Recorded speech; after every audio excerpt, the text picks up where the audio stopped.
Hello, Emily. It's Annette Benning, and I just wanted to kick off your final show with a great big thank you from all of us at the Actors Fund. We so appreciate all the funds you've helped us raise to support our entertainment colleagues during these tough times. Having committed, thoughtful people like you is truly what the Actors Fund is all about. So, live from her apartment, it's Hump Day with Hampshire. It started as a cough or maybe a sneeze. Now here we are in quarantine. And if you act, dance, play or sing, chances are you're on the couch not doing a thing. So watch Hump Day with Hampshire. Have some fun before we retire. Take a little break from the quagmire. It's Hump Day with Hampshire. Oh my God, Annette Benning? Well, I guess I can cross that off my Nutella bucket list. Annette Benning. Hi, and welcome to the final episode of Hump Day with Hampshire. This is the finale. So we've just decided, not because COVID is over or because quarantine's over. Is it over? Is it over? It's not, I'm still doing this. And it's not because we have seriously finale-worthy guests. It's because I'm running out of room for all the props I've been buying in my apartment and running out of money to buy said props. So, I mean, I guess if it gets real bad, there's always the Actors Fund, and I got an in now. So, yeah, this all started because of the Actors Fund.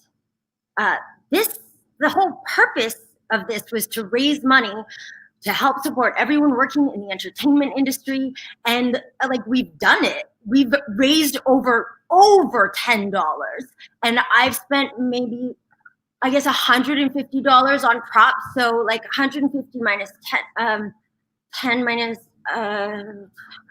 so 10 minus 150 to the power of jokes, divided by bad Wi-Fi connection, multiplied by Pride Special, is greater than or equal to profit loss. So I think we still need people to donate. So if you just use the link below, or you can text the number on the screen. There's supposed to be, there it is. For our last episode, we've gotten a lot of tech things here. Wow. I am doing a lot of math. So I've always wanted to be an actor. And when I was in high school, I was like, never thought that math would be a necessary skill. I was always like, in grade 4, I was like, grade 4 math. I was like, Madame Lacoste, you don't need to be here. You're going to be an actor. Actors don't bezwang math. You don't do anything. You'll just act like they're doing things. Oh, she's so dumb. Well, look at me now, Madame Lacoste. She always did say that one day I would find myself in a sticky mathematics situation. I'm from Montreal. I don't know if I mentioned that. But just stay in homeschool, kids, because look at all the math I'm doing in my unpaid career that I never thought I would need. So here's some more math. So originally we thought this show would just last the quarantine. So I thought maximum number of episodes would be like no greater than 3. But here we are. This is episode 10, 2 of which were 2 hours long. So if Fleabag is 25 minutes an episode for 2 seasons with 6 episodes per season, how many episodes of Fleabag is Hump Day with Hampshire? Hump heads, you have watched 2 seasons and 33 and a third 0.6 episodes of Fleabag. So that's Okay. I think we should cut to the chase because you want to stop doing math. You want music. Jeffrey. Hi, Emily. Hi, Jeffrey, the sweetest man in the universe. Jeffrey, if I'm being frank, can I be frank? You can be frank. So I found last week's song kind of difficult to deal with. Like I've spent like over $250 on therapy sessions. Oh, you don't want to do math. Okay, here's the thing. When we started this show, I was significantly better at music than you in my mind, and now I've lost all that confidence. So since this is the last week, and last week, all my hump heads, all they were talking about was like, are you hearing beeping? Is that me? Oh, I'm not hearing any beeping. Oh, okay. I just think there's lots of technical things going on everywhere, but it's probably because, so last week, everybody, all my hump heads, all three of them, all they were doing was talking about Jeffrey. Oh. And what's the name of the show, Jeffrey? It's, yeah. Hump Day with not Jeffrey. Yeah, you're right. Sorry.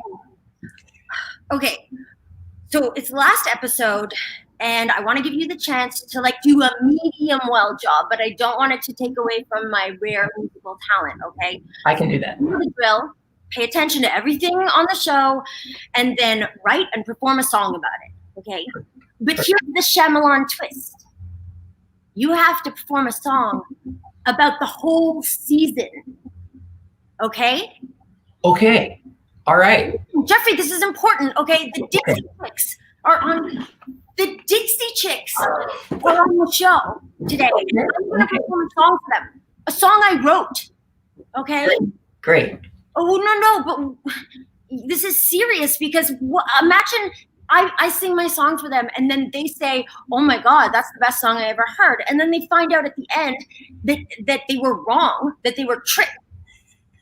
Okay, so. I understand. Okay. Be gone, Jeffrey. Okay. Okay? Be gone. Shoot straight for the middle, Jeffrey. Think mediocre. Think 6-inch meatball sub, not foot long. Okay. So I hope he does okay-ish. So my next guest is a comedy legend. She's been my favorite thing in all my favorite movies and everything you loved to watch growing up, like Home Alone. We seriously can't go through an airport without somebody yelling like Kevin! And Beetlejuice, Waiting for Guffman, Best in Show. She's not only an idol of mine, she has also, over the last 6 years, become a true mentor to me, like generously sharing some of her most important life lessons. And I want to share some advice that she gave me that really changed my life. Take 1,000 naked pictures of yourself now. You may currently think, oh, I'm too spooky, or nobody wants to see these tiny boobies. But believe me, one day you will look at those photos with much kinder eyes and say, dear God, I was a beautiful thing. She is so good that people mix her up with her iconic character, Moira Rose, all the time. But this is the one and only Catherine O'Hara. Hi. I just felt like my dad waving, like my dad used to do when we first got video cameras. My dad would only wave silently.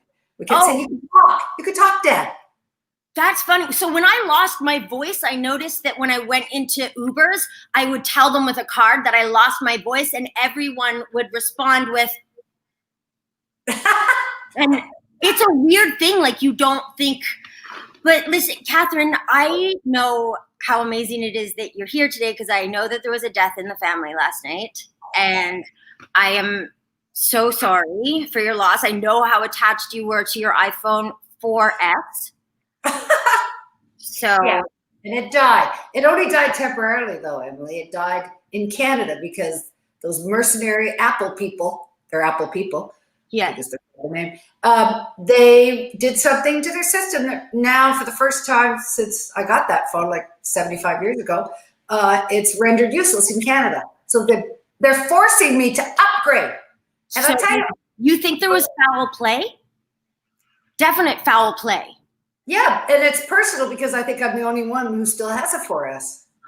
I would say that's probably true because I don't know how you get those wide open chargers still. We have the Dixie Chicks on the show. Wide open chargers. No, again, you see, it's their mercenary. It's the mercenariness that is so obvious on every step of the way. They change their ports and they change so that you can't share with anybody. Yeah, also, they make it so that if you're on another phone, you show up embarrassingly green on all texts with iPhones. What's funny is that your text, even iPhone, didn't want to admit that, like, that they were on a 4S with yours, because in our group text, you show up as green. That's my choice, Emily, because I turned off the iMessages so that's why, because it sucked up data. Yeah, sorry. It's not just me. As soon as we would get on the plane. No. See? From US, before we even departed off of US soil, the husband said, did you turn off your data? So, we're very data-minded at our... Oh, I know. Yeah, are you using data right now by using your picture? Yeah. It's all a data thing. So I would turn off iMessage. Hey, I've saved a lot of people a lot of money by pointing out the whole Wi-Fi assisting on their phones. Oh, you have actually told me that thing. You got to turn this thing off because it's like you've been. Are you there? Yeah, you've been freezing a lot. You're frozen, or if that's you. Well, it might be me, or it might be that you're syncing data. You're frozen now, Emily. Oh, can you hear me? Oh, see, this is a cautionary tale. This is what happens when you, when Apple murders your iPhone 4S and then you use your son's phone, but on your son's, I can't believe her son. So Catherine was using her son's phone. That was very nice of him because I would never let my mother used my phone. Maybe I don't know. Anyways, this is very appropriate. I feel really bad though, because I know Catherine was trying to save data, and now are we gonna get her back on? Oh, you're the disembodied voice like Carson. Are you there, Emily? Oh, yes. Are you? I'm here. Are you? I can see me and hear me because I'm right here. I see you and hear you. I can't see you. Is this Apple coming after me for talking badly about them? Is who coming after you? Is what? Can we do charade? Can you see me?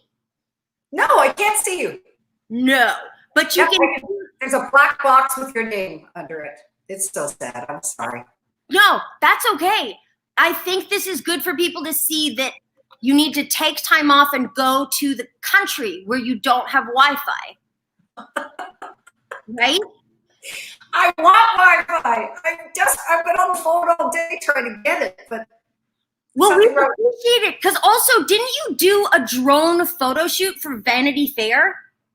Yes, I did. I'm very current. Don't you know that, Emily? No, I know you. I couldn't believe that they sent a drone to your house. Did you? Oh, and you would love it because it is the fastest shoot in the world. There were 5. Are you hearing me actually? Yeah, totally. Yes, I am hearing you.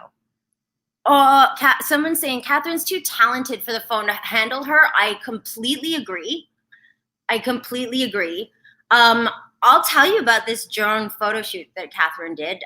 Vanity Fair sent a drone to her house to do a photo shoot at the beginning of the whole thing. And I think she's trying to come back on.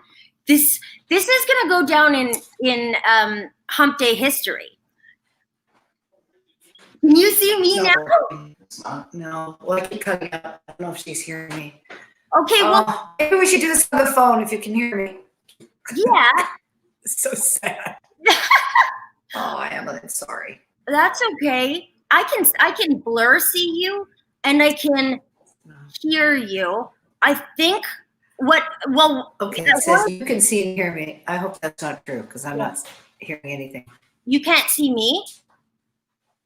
That's I have this drone photo shoot going on here for it's for Vanity Fair Canada. Oh, now I hear something. Ooh, do you? Talk. Okay, testing. 1, 2, 3. Would you like some towels? Can you see me? Yes, I can see you. I can't see you. I wish we could all see you, not me. Okay, well, as long as we can hear each other, go ahead. Sorry. Okay, so you can hear me? Yeah, kind of in and out, but I can hear you. Okay, well, I think, so you know that I had Eugene on the show? Yeah. On this show, and It was great. Yeah, I had him on because, you know, he hasn't worked since Schitt's Creek. And so I thought I would have him on and show his acting talent. So maybe some casting directors or something would see him and cast him in something. So nobody has. And so I was wondering, maybe it's not his acting, maybe it's his face, right? Because you and I know that he's the nicest guy in the world, but most people, if they just don't know him and they look at Eugene's face, you know, they think like thug or there's trouble lurking underneath those eyebrows or danger. So anyways, I don't know if you can hear me, but I wanna set everyone straight that Eugene is a really nice guy despite the way he looks. So I'm gonna try to get Catherine to draw Eugene nicer. Oh, there is so much. I feel like this might be a good thing though for the end of the show, because it really like speaks to how one should lean in. I think, wait, so is there no more? Is she never gonna come back?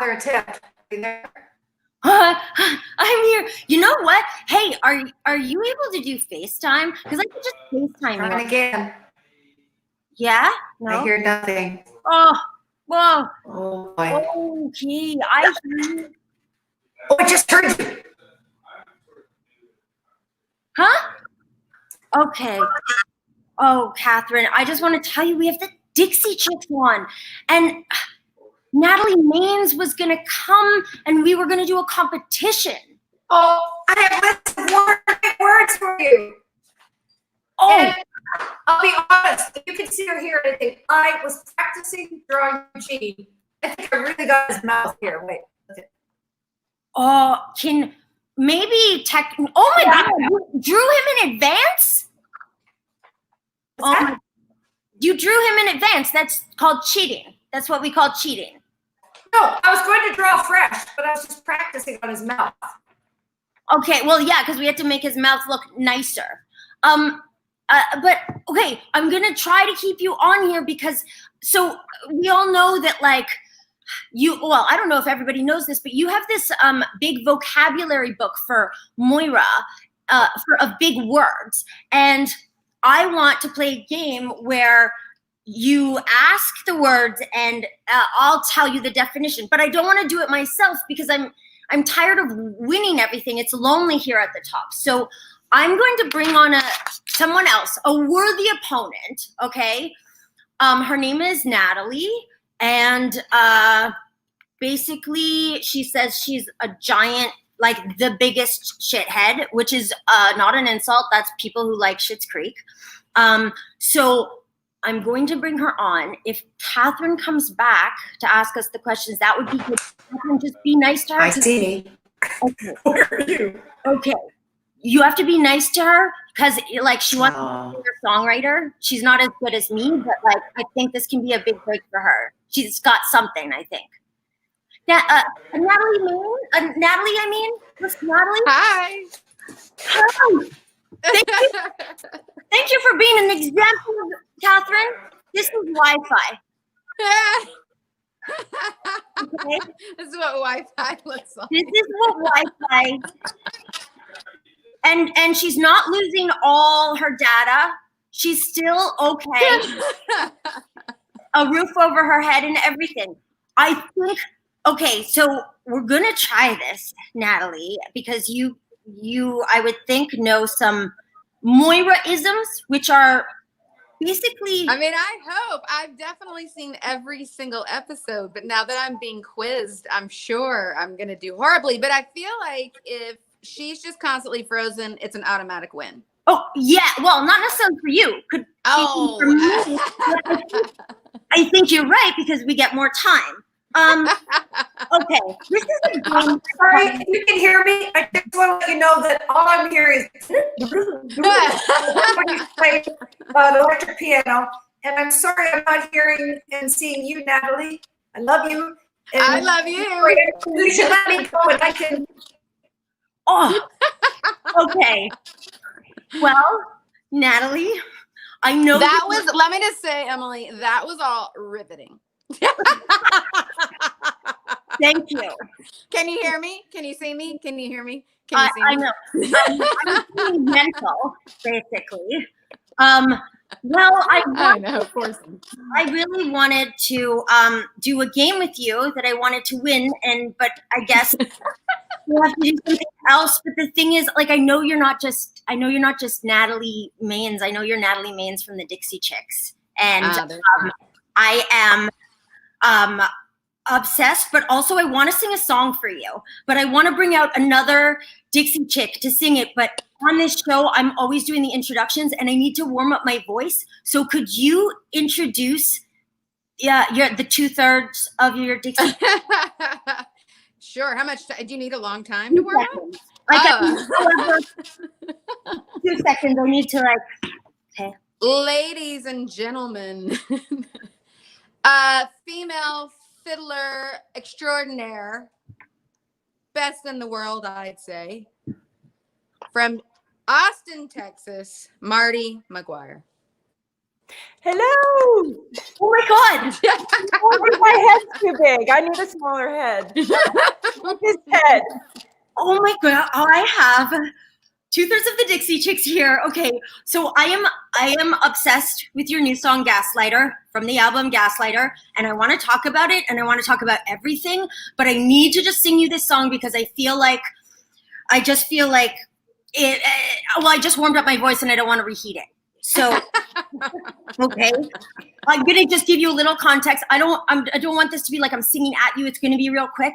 The little context though for the song, the story of it is that so Nutella season is like the weather's getting hotter. Nutella season is kind of over, and so I've moved on to ice cream, and it's caused this kind of feud with me and Instacart because a feud I never had with Nutella because Nutella only has one flavor, right?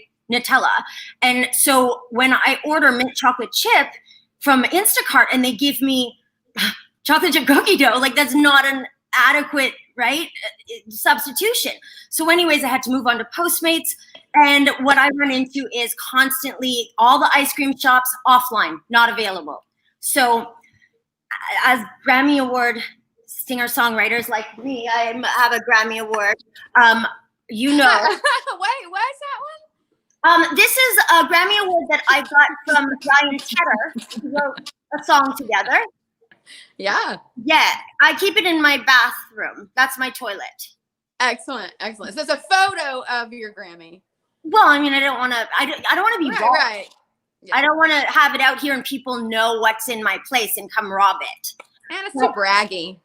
Yeah, I think so. And anyways, this is just, you know, that you have to kind of, when you have motions of the heart, like I had with ice cream, you have to get it out through song.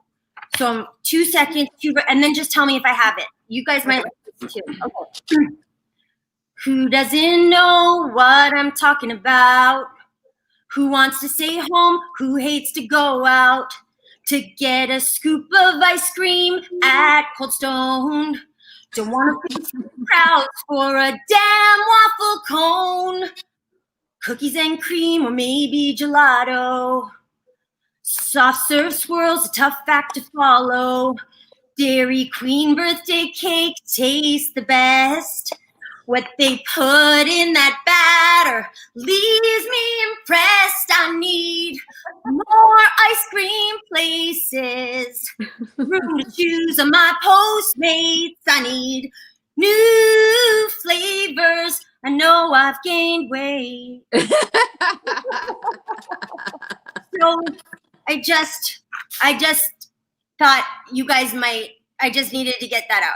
I'm going to say, nailed it. I did. Okay. Oh my God. Okay. Thank you. Nailed it. And this is going to sound like an ad, and it's not, but do you have I have a solution for your problem. Have you figured out a solution yet? No. So Craig's, you know, Craig's in Los Angeles. They have a restaurant and an ice cream shop. They deliver a whole month's supply, and it's all vegan, which I'm not a vegan, and I was a little scared when I got the delivery because I mean, who wants vegan if you're not vegan? It's delicious, and they have the best mint chip. You're gonna be so my God! I knew there was a reason I wanted you guys on the show.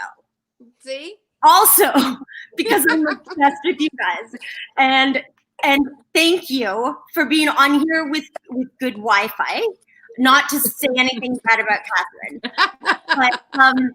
but it's okay. So I have been gaslit, and it's really like, I know the definition of being gaslit is like you're made to feel crazy, but like it really makes you feel like you're crazy.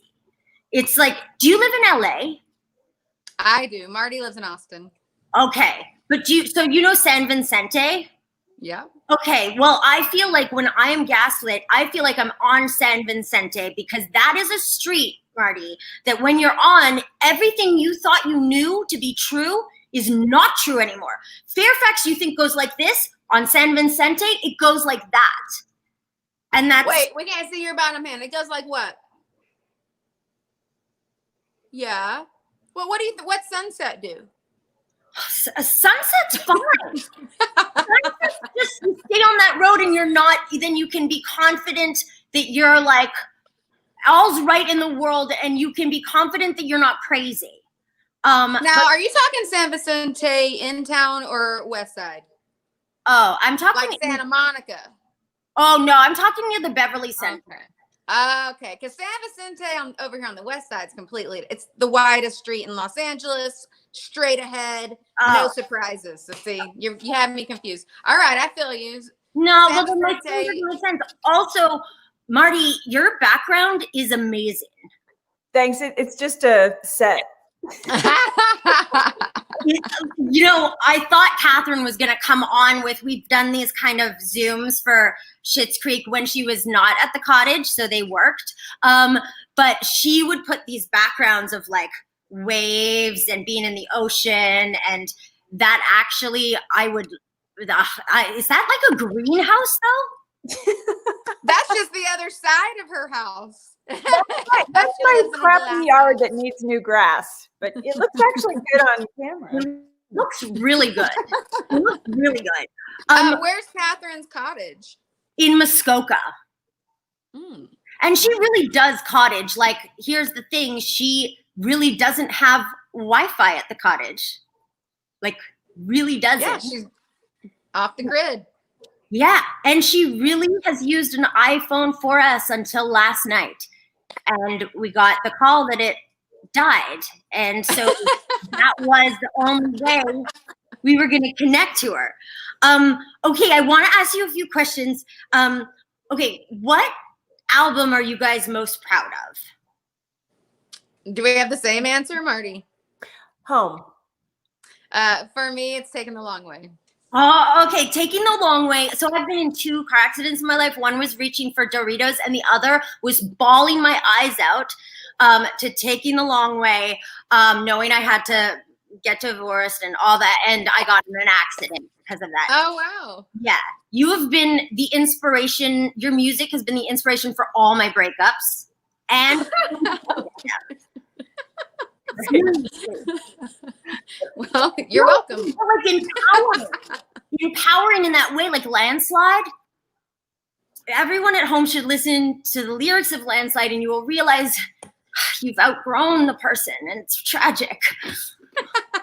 But you know we didn't write that, right? No. I know that Stevie Nicks. Do you know that Stevie from Schitt's Creek is named after Stevie Nicks? I mean, I didn't know that, but I was assuming that. Yeah, the backstory is that her dad was a roadie for Stevie Nicks and named her. I missed that. Okay, I'm gonna ask you one more. If you could write someone else's song, whose song would it have been? Like, Oh, I've had an answer to that. if you wish you'd written someone else's. Maybe Imagine. John Lennon. If you've ever heard of that one. Yeah, it doesn't work so well in streaming. What? It doesn't work so well in streaming. Like, Catherine, Imagine. It's not really for this kind of medium, but it's an amazing. Are you about to go into whatever song we name? No, no. You should, after this, Google Imagine quarantine. They did a whole Imagine thing. Oh yeah. Yeah. Yes. You? What would yours be? I feel like I used to have like a clear answer to this, and now I'm gonna go with Uptown Funk. So I never would have thought that. That's like so. Really? Sure. Okay, turn down pop music, Natalie. There's What? pop music. You know what Uptown Funk is. I know what. Look, Emily, she didn't know what Despacito was when it was a hit. She didn't know. She had no idea. Despacito. I don't- That's as much She as I didn't know. know. I don't know. Uptown what Funk is a way Despacito better is. song. Why would I care to know? That's terrible. I don't know what Despacito is. I know Uptown. Thank you. What? It was a huge pop. I just have little kids that listen to pop music, but it was a huge hit. Can a producer play Despacito right now? Just for you. You think we can play music on the? You think we have the technical capabilities to play music? They can't even get a good line. I do on my phone. No. Catherine. Well, since we can't play music, I want to play a game with you guys. I had a different game to play. Obviously, I really wanted Catherine to test it, and I'm so sorry because I know. But mainly, I'm sorry. I wanted your Grammy to be at stake so I could win it and have it. Okay, so have you ever played Cranium? Yeah. Okay, you know how in Cranium they have this, one of the categories is a humdinger? Yeah, So yeah. I want to do a humdinger, which is basically exactly the same as a humdinger, except, so we have to hum a song. You have to guess what it is, and it can only be Dixie Chick songs, though.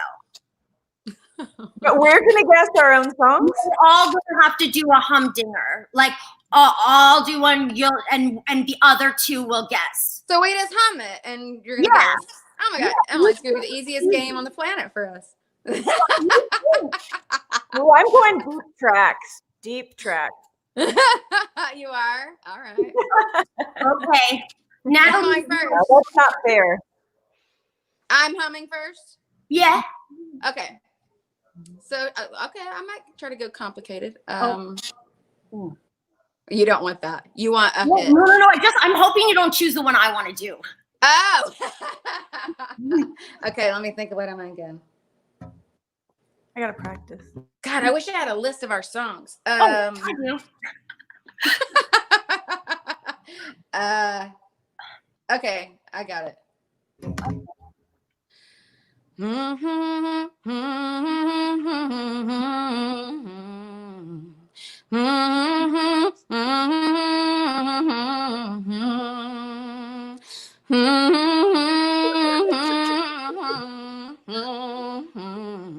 Martie?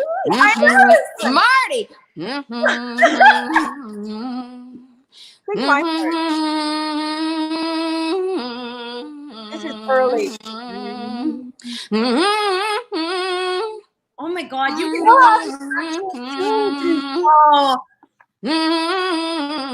Okay.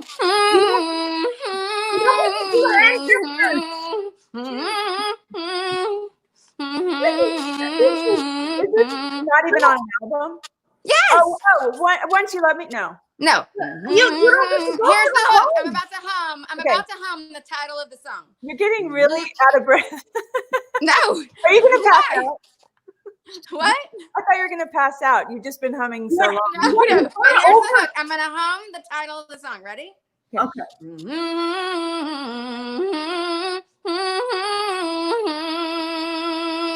Oh, I know this. I can't believe you can.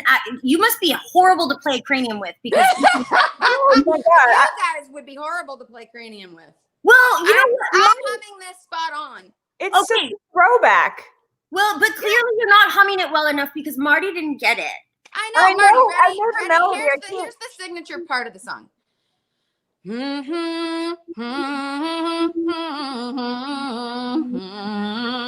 Oh. Cold Day in July. Thank you. Oh, I got my own song. Oh my God. But first of all, unfair. You got too much time to hum. You want to get the length does not give that much time. Okay, Martie, would you like to go? I think you should go. Okay. Because you're warmed up. Yeah. Yeah. Sounds good. Forget. I'm not sure I could. Yeah, you went really deep track there. I can't. Okay, so I did this for everyone in the writer's room, and nobody got any of my humdingers. So I thought it'd be a really good game. Okay, Martie, you're gonna take us out with this humdinger, but you're not gonna go. I have to give you your quarantine nicknames. Okay. Oh, fly this girl as high as you can into the wild. What's the name of the song? What's the name? I think it's called Cowboy Take Me Away. Oh my God, I just got a personal a Cowboy Take Me Away song from Was that one of your makeup songs? Was that one of your your breakup songs? Oh no, that's when you're you just know that this is going to change your life, and this is gonna oh my God, I can't, I'm gonna start to cry. But so your album Gaslighter comes out June 17th. Yes. No, July 17th. Sorry, July 17th. Or else we missed it. Yeah. I would not miss it. But can I get an advance copy? Can I get a signed copy? Sure. I'll give you a signed copy of my More Ice Cream Places. All right, I want a signed copy of that Grammy photo of yours. Okay, you want Ryan Cutter's signature as well? He just colored. So I really appreciate you guys coming on because I had all big plans. And when you make plans, it's not God that laughs at you, it's Catherine. So I want to, before you guys go, I want to give you your quarantine nicknames, which is, it's the emotional state you're feeling right now, plus the last thing you ate. Okay. Like mine would be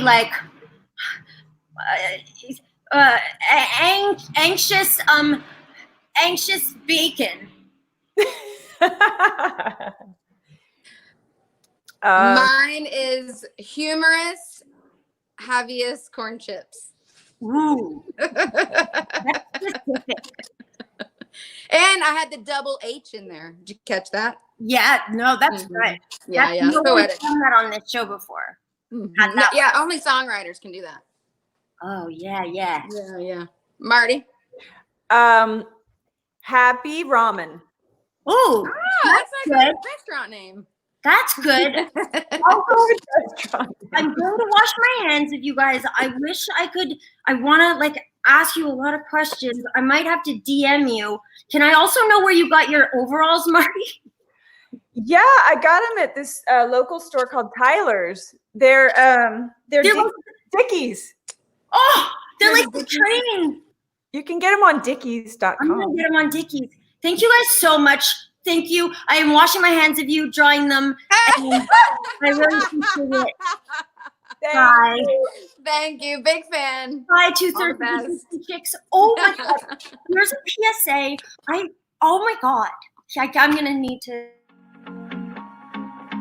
Hi, I'm Lo, a music producer, artist, and songwriter, and I have one simple question for you. Can you imagine a world without entertainment?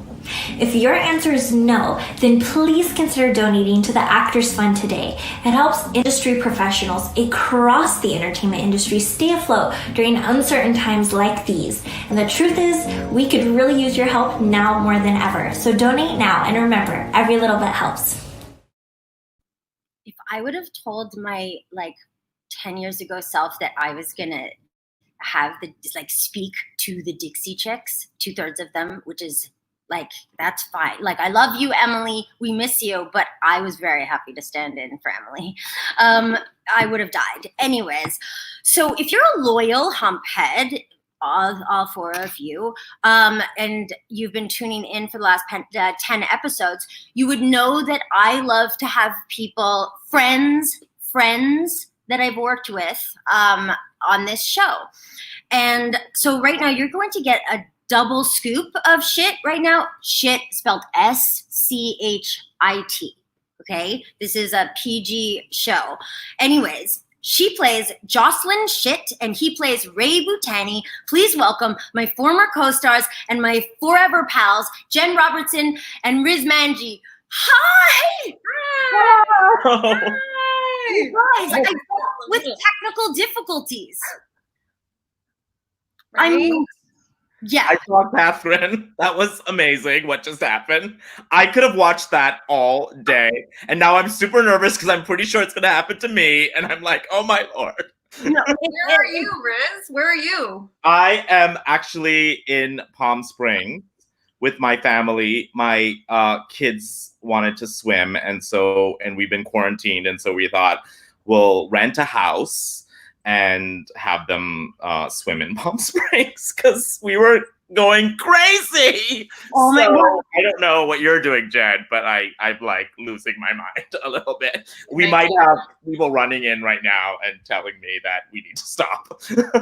Well, Jenn, because you have kids, you guys have kids. You've been quarantining. Have you been homeschooling? Yeah. Oh my God. Oh boy. Yeah. Okay. Do you know each other's kids? I don't think I've met your kid. You might, Jenn. Did I bring? I've seen them online. I've met them online, but I've never. Yeah. So you don't know his kids harder. Yeah. We don't live in Toronto, so that's hard. Yeah. Homeschooling is a total nightmare. Yeah. The day that we were doing the song for the graduation thing, I was down the basement, where I live, where we are right now, and I was setting up to do the song thing. Yeah. The hardest thing we've ever done in our lives. Hardest thing we've ever done in our lives. And my daughter comes down with her math book and she sits down at the table. I go, oh, I'm doing a thing. You can't do this. You can't do your math down here. I'm doing a thing. She's like, I'm pretty comfortable doing my math down here. And I was like, oh. Mommy needs to do a song for the former president and first lady of the United States of America. So you're going to have to do the math.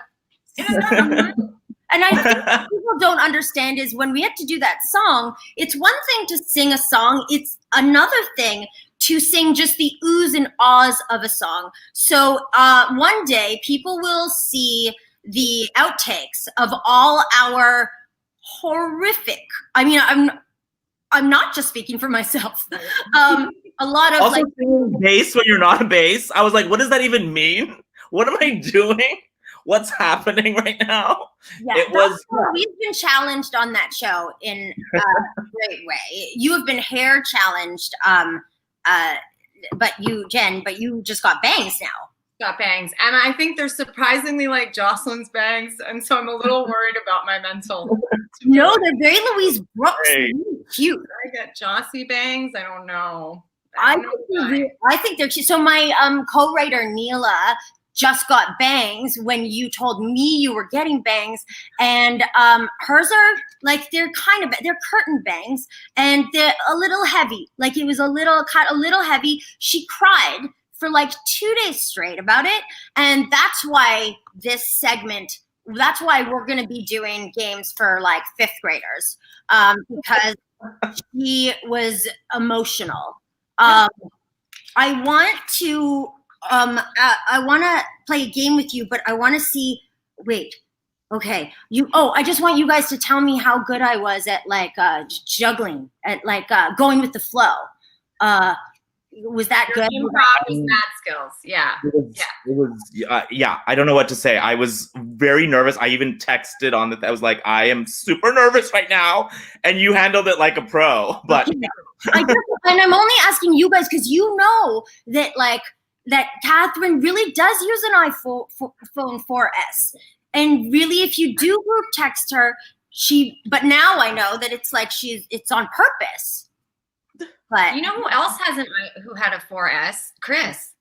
Oh, well, that makes And Chris and Catherine used to brag all the time about their rocking their 4S. Yeah. Well, yeah, he doesn't brag about it. He just, well, anyway, so like I was saying, my Neela really, I think she's still probably crying about her bangs. And so I want to play a game with you guys because you've been homeschooling. And we're going to play a game called Are You Smarter Than a Homeschooled Fifth Grader? Okay? And it's more difficult than Are You Smarter Than a Fifth Grader because kids who are homeschooled are obviously going to be dumber. Because they have. I'm so nervous. I'm going to get all of this wrong. I was such a bad student. Terribly. Okay. They need teachers as teachers. We did a whole special on that, a whole song about how great teachers are, and you guys are failing your kids. Sorry. Thank you. Dumbs. So I don't know if you can see him, but like I've had teachers zooming in for our teacher sessions. Speaking of Zoom, I just want to mention one thing before we go on to the game that I've threatened 5 times, is that, Jenn, you were present when we had done this charity Zoom, and I thought I left the chat, okay? And then I got up and I walked around and I just tried on some clothes, and then I look at my phone maybe an hour later because I want to and I get from Gab, our publicist, saying, we can see you. We can see you. And Annie's like, I can see your pootie tank. And then I immediately was like, I'm thinking Eugene was on there. Eugene. So I texted Jenn right away and I'm like, what did you see? And she was very nice to me. Yeah. I didn't, I mean, yes, we're all family. And it's fine to just be in your underwear sometimes is fine. Yeah, right? Okay, so I'm going to be the teacher. And you guys, I'm going to ask you questions. I'm going to take attendance. Little Jenny Robertson. Present. Oh, that's funny. I have written here, you have to say present. You know it. Okay. Little Rizzy Manji. Present. Okay. Class is now in session. I'm strict. Category. And raise your hand if you want to answer the question. Okay. World history. Okay. The flag of the European Union features a circle of how many stars? Wow. 10? Yes? 14. Oh my God. I feel your kids. 12. I was gonna say that. Yes. And this is from someone who didn't graduate high school. So next question. Social studies is the category. U.S. President John Adams was a member of what political party at the time of his election? Oh. Wait. Was he a Democrat? It was. Is it right? Wow. Republican? Oh my God. It was the other one. It was the Federalist. I said it before you said it. I just said it. You said Federalist? Did anybody hear me? You know what? What's good about this is it's live. Oh, they told me you did. Okay. Yeah. Okay, I'll give you that. And I'm Canadian. Oh, yeah. Okay. So that means that Riz's kids are probably smarter than yours, but you have 2 more questions to find out, okay? Okay. This category is chemistry. How many electrons does an atom of carbon have? Carbon. Oh boy. How many? Sorry, say that again. How many electrons does an atom of carbon have? I'm not paying attention to you, Jen, when you did the 2 fingers because you were wrong. And I don't want to embarrass you. I'm just gonna say 1. Wow. You got 6. Wow. I don't even know what this means. Can you ask me some math questions? 'Cause I'm very good at math. You're very good at math? That's it. That's all well, now that I've said it, I'm gonna not know the answer to the math. Yeah. I don't want to give you the bed you just made and make you lie in it. I don't want that analogy. My daughter's in grade 4, for the record. Grade 5. I have a 5th grader. They're in the older grades, the stepdaughters. They're much more advanced. Last question. Life sciences. Okay. What typical, I even know this question. When I read it, I was like, oh my God, one that I knew, and not that I didn't know the other ones. Okay. So life sciences. What typically green chemical found in plants uses photosynthesis? Oh my God, Jen. Photosynthesis. Chlorophyll. Chlorophyll. Yes. Riz, Am I right? You are correct, Riz. You are correct. Jen. Algae, chlorophyll, photosynthesis. I was giving a lot of science there, though. Algae, photosynthesis. I was giving science. Yeah. Science. Do you think it's because you don't you have a new haircut? Because I find with Neela, oh my God, ever since this haircut, nothing goes through. No, just stops at the bangs. I just do I want think I have a receding hairline. That's probably why That's why you're getting so many right. literally like receding, so that's why I'm getting the questions correct. People don't know this, that before I give you your quarantine nicknames, I just want people to know that when we're on the red carpet and stuff, people always think that Jen is our publicist because they don't realize that Jen is actually a beautiful woman and not in cat sweaters and a horrible At the Emmys, that's what nobody recognized you. No.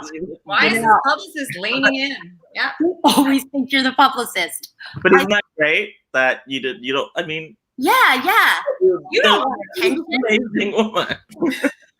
You guys, thank you so much for coming on my show with good Wi-Fi. And I will give you your quarantine nicknames before you go. And the quarantine nicknames are your emotional state that you are currently in. And you guys might have a hard time with this next. It's plus the last thing. So. Okay. I would be a shameful stuffed pepper. Oh my God, that is the best one we have had on this entire season. Riz, can you do better? Well, because I got 2 questions right, I'm going to say I'm feeling smart. Doritos. Oh, God, I want Doritos. I know it's sad, but sometimes when you have kids running around, it's Doritos for the win. Just want to learn. They just want to learn, and there's no one to help them. You guys, I wash my hands of you. I really appreciate this. Thank you so much. I wish I could talk to I hate that I can never talk to everybody for all the I have the Dixie Chicks on here. Okay, bye. Bye. Thank you so much, guys. Bye. Okay, stand by for a PSA. Thank you for being a friend. Travel down the road back again. Your heart is true. You're a pal and a confidant. Hey there, Brooke and Baby here. And Jonathan. And we wanted to thank Emily and all of her wonderful guests for donating their time and talents to bring us so much joy. Truly, we watched every Wednesday and felt so uplifted during these difficult times. We're so grateful. And for that, we want to say, thank you for being a friend. Oh my God, I've never been thanked so much for sitting in my apartment. Okay, so my next guest was in the Oscar-nominated movie Lars and the Real Girl. She's been on Hollywood Game Night, Scare Tactics, and is the voice of Scorpia in She-Ra and the Princess of Power. I have had so many guests on She-Ra and Drag Race, yet None of those guests have ever invited me on their show. And most of the guests who come on this show, like I just did Margaret Cho's podcast, it was very nice of her. Dr. Drew asked me to be on his streaming show about doctor things. So anyways, I am an award-winning voice actress. It's a Canadian award. So I can do that. Also, I got Carson's drag diploma. So just saying. Anyways, it's just interesting. It's very interesting. She also hosts the podcast Giving It Up for Less and plays Dina on the NBC sitcom Superstore. Lauren Ash. Hi. Hi. Oh my God. You're so clear. Oh, good. Yes. Yeah. It's amazing, right? I've also sprayed color in my hair, but you can still see the grays. Look at that. Ooh, I just for the first time went and got my hair dyed at the hair salon because they'd opened here. And I feel like everybody is so happy now because like it was such everyone's so happy to see their hairdresser and happy to go like into a store or a restaurant. It's like we appreciate things now. Yeah. Everything we took for granted now holds so much weight. You know what I mean? Yeah. Except also I was happy that I was like, I wasn't as gray as I thought I was because I'd been constantly dyeing it. But yours doesn't go to the side. Look at that. Can I be frank with you, Lauren Ash? Yeah. I like that color a lot. Oh, okay. Yeah, maybe not I'll embrace it. Current color. You know what I'm like about you being here is that you host a podcast, so you know what hosting is like. I do. I never realized not to complain. I'm just saying it's harder than I thought. It's heavy lifting because, you're dealing with a lot of different personalities. And sometimes you have people come on who, want to lead the conversation and it's like, great, have at it. But then sometimes, it's a little bit more to kind of get people to share. So I do definitely know where you're coming from for sure. Well, so I feel like I've been really lucky. I've had like the guests I've had have all been awesome. And like my stress is that I want this to be the highlight of your quarantine. I want and so if it's not, I have no more Nutella. So yeah, I get it. Yeah. I get what you're saying. But you're Canadian. I'm Canadian. What street? Yes, that's right. I grew up in Belleville, Ontario, Canada. Ooh, okay. Yeah. What? Sorry? You grew up in Montreal, is that correct? Yes. Yes. I grew up in Montreal. Lots of poutine. What do you miss from Canada that you can't get here? I'm talking snacks. Snack wise, ketchup chips is always going to be my number one. I have people send them down. And then the other thing that I miss is fuzzy peaches because they don't have that candy here. They have Haribo, like peach rings or whatever. Oh my God, you're right. Yeah. This is interesting. People, all the Canadians who I didn't know personally and have asked this on the show have enlightened me to things that I didn't know weren't here. And then when they say it, I realize, yes, I haven't had a fuzzy peach. And I think that is one, like I love living here so much, but there are things we can always improve on, right? Absolutely. And I think the candy and chip selection just feels like a no-brainer. I feel like Americans will get on board. You just give it to them and they'll eat it. Yeah. Like real pickle chips. People think, but they'd be wrong. Delicious. I did find there is a brand here. I can't remember which one, but they've just started doing dill pickle. And so I feel like the change is happening. You know what I mean? Like if there's anything that we can look forward to, it's for America to catch up in the chip flavors. And I believe in America. Oh my God. Did you hear, I'm getting so many good tips because Natalie Maines told me about Craig's ice cream delivering. Now I was watching along and I was like, I got something to write down here. Right? Yeah. Oh, okay. So I want to know, I listened to your podcast and where did you get the name? It's called Giving It Up for Less, which I love. I want to know how you came up with that. The name is actually based on the first late night talk show I did was Conan. And I was telling a story about a terrible date I had been on. And the guy said to me, he was like, why don't I come up into your apartment and we can play Scrabble? And then I said in the interview, I was like, and I thought that it was kind of a lame line, but I've given it up for less. And it was just like improvised in the moment. And so a friend of mine who works at Embassy Road that produces my podcast, she was like, you have to have a podcast and we should call it Giving It Up for Less, like as an homage to this line that she thought was so funny that I had said on Conan. I think that is genius. Right. I love that line so much. As a Canadian, I have said to people, I don't know if I can fully tell this story because this is a PG show, but like, I usually feel like I'm sorry a lot and I want to accommodate people. And so when I go on dates and somebody drives all the way from Venice, sure, you know, I feel like I don't do this anymore. I never really did this, but like, you know, I feel like bad. This is, anyways, shouldn't have started that story. No, but you know what? I think it just speaks to, there's a lot of things here. But Canadians in general, we want to be kind and giving, I feel like almost to a fault. Oh, yes, to a fault. I am sorry for anyone who like punches me in the face. I'm so sorry. Yeah. I'm so sorry I was in the way. This face in the way. I know. I hear you. I'm the same way. So what I just did, I think, was accidental oversharing. Yes. Yes. So when we were in the writer's Zoom for your segment, I was telling this story, real like personal story, emotional to me. It was about like how when I first started acting, like I'd always get these like the pretty girl part or the girl like girlfriend or girl daughter in peril. And then I gained weight and I got a character part. And my first thought was that I have to be funny, which is a terrible lesson to learn. I'm not putting that out. But the point is I'm telling the story and Chester, our producer, interrupts and says, ooh, I found a quote on Lauren Ash. It says that she's a real oversharer. Yeah. I realized in that moment, I was I was oversharing.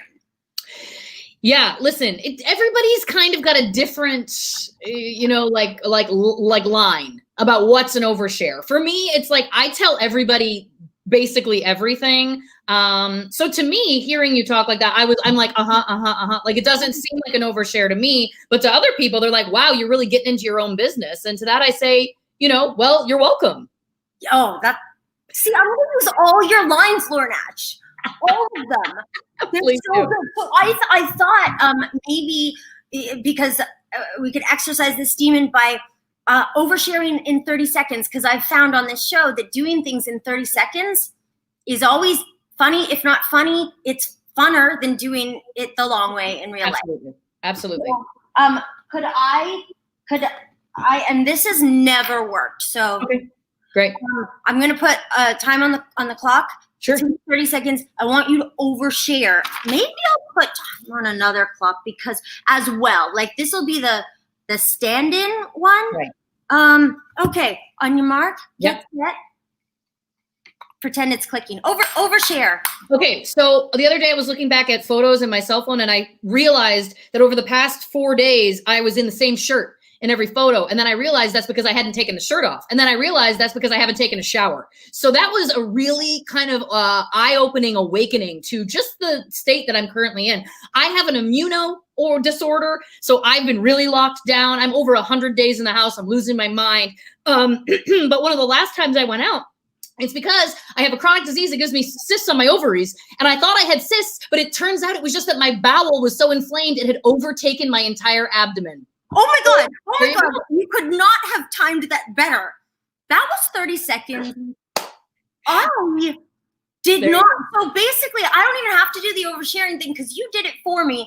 I don't have the cysts on ovary and the bowel thing. Yeah. But I did wear the same shirt for maybe 5 days. And it was because I didn't shower. Yeah.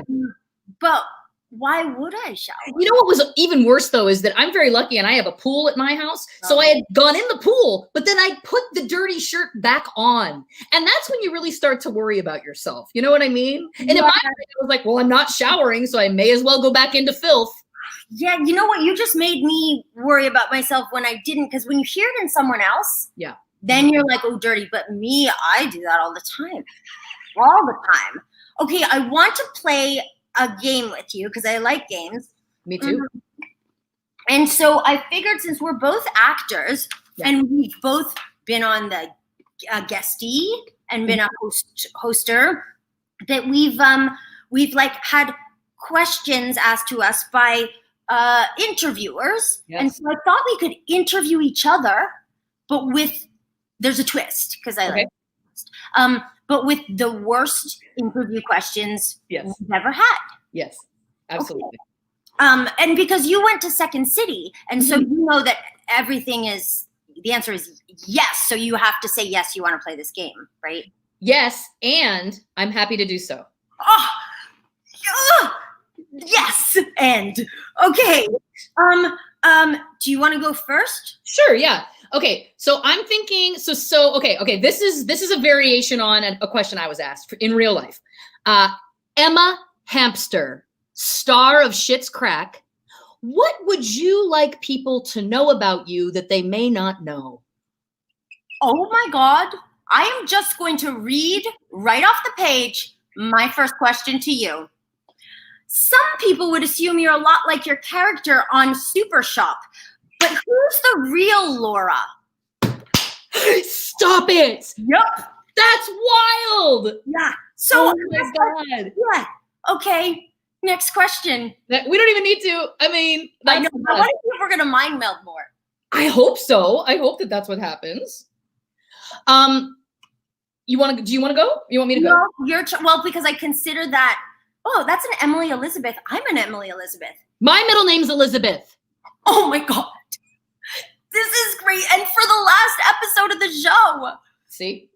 God. Yeah. We should be friends. Well, we're going to be. We're going to smell. It's going to be bad. People are going to not want to be around us, but we've got each other. Fine with me. Yeah, absolutely. Yeah. Okay. Next question. Okay, question 2. If you had to choose one thing that changed your life, what hair product was it? Oh, no, that's amazing. Did you really get that question? Not in those words, but it really was. It was like, talking about like, oh, you've been through so much and whatever. And what products do you feel really have helped you? And I'm just like, I can't believe that this is what we're being asked right now. It was something about like, I had done an interview talking about like this immunodisorder that I live with, and it somehow turned into beauty products. And I was like, I just can't. That actually, I mean, it changed your life. Beauty products, the aerosol probably was very bad for your immunodisorder. Absolutely. Yeah. Okay. How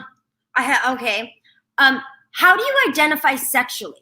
I just wanted to ask that question to see what it felt like to ask it, because I get asked that all the time, and that actually felt horrible asking that question. I was like embarrassed. So I feel bad for any interviewer who asks me that, because it feels really, because on the receiving end of it, it's one thing, but I just asked it and it didn't feel good. That's weird. Okay. Yeah.